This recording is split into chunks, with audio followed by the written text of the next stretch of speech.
got a couple things. I got air filter for the intake, and because the turbo flange is a 2-inch,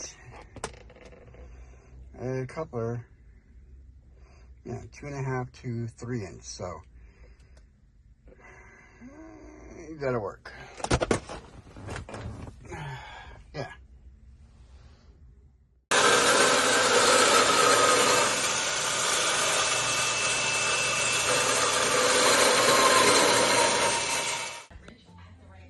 So it's all buttoned up.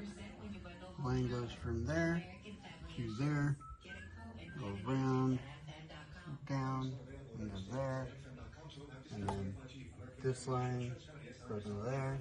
That little vacuum line goes there, the one there. So all the boost lines are there. Got that all set up, and that goes down into there for a big ass Spectra air filter. This is nice and tight, it's not going nowhere. So replace this, and these hard lines are no longer needed because, well, I don't need them.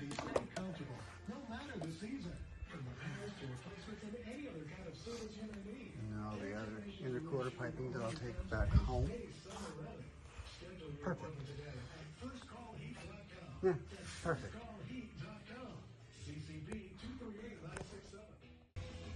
First setup with the new intake.